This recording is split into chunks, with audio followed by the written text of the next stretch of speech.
Добрый вечер. А теперь о главном. В последний день января администрация США ввела для Кыргызстана ограничения на иммиграционные визы и грин-карты. Тем самым приостанавливается въезд кыргызских иммигрантов в США наряду с гражданами 5 других стран – Мьянмы, Нигерии, Судана, Эритреи и Танзании. Американский адвокат Гарри Грант считает, что с этим уже ничего не поделаешь. В этой связи, наверное, нужно сделать такой вывод, что те, кто успел получить иммиграционную визу до подписания указа Трампа, они смогут пройти, я так думаю. Вот как бы дух закона и дух этой темы, он подсказывает такой вывод.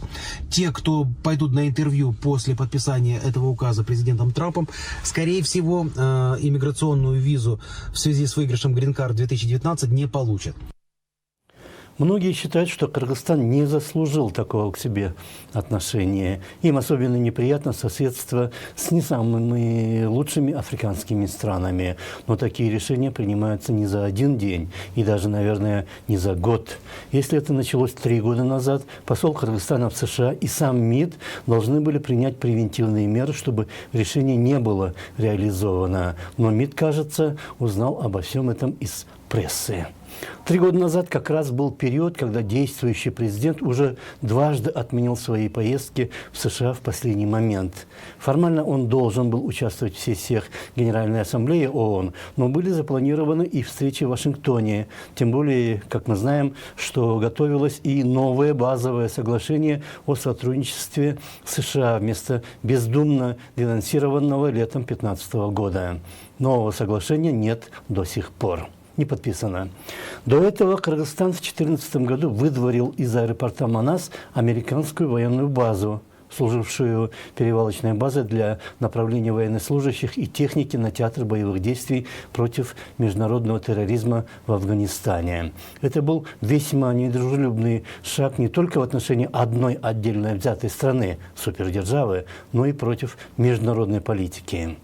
Про Азимджана Аскарова можно и не говорить. Уже на протяжении почти 10 лет продолжается борьба международных правозащитных организаций за пересмотр его дела. Даже комитет ООН принимал по нему решение, но кыргызские власти, мягко говоря, просто его проигнорировали. Да еще посмели говорить, что это решение не обязательно к исполнению, так как это была просто, мол, рекомендация.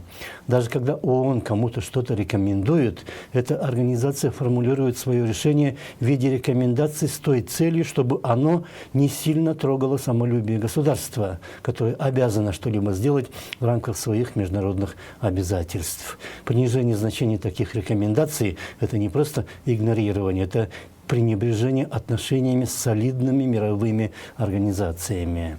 В марте прошлого года в Бишкеке прошла большая встреча всех послов, консулов и руководителей других представительств Кыргызстана за рубежом.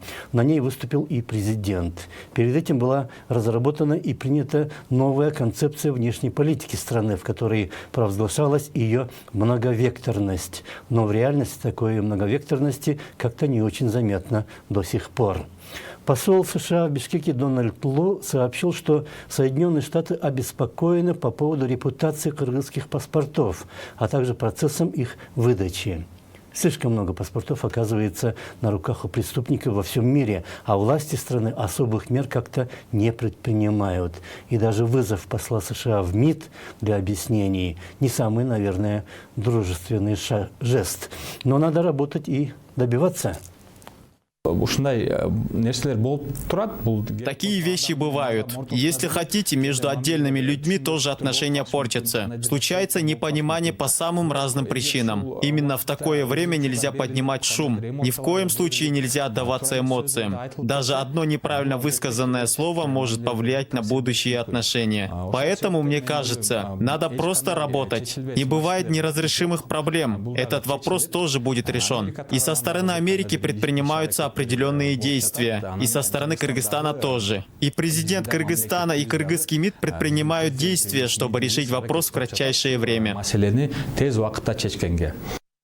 Если вопрос восстановления прежних визовых правил важен для Кыргызстана, надо предпринимать активные дипломатические меры. И здесь заявление, что кыргызско-американским отношениям нанесен чувствительный урон, могут иметь, как ни странно, совершенно обратный эффект.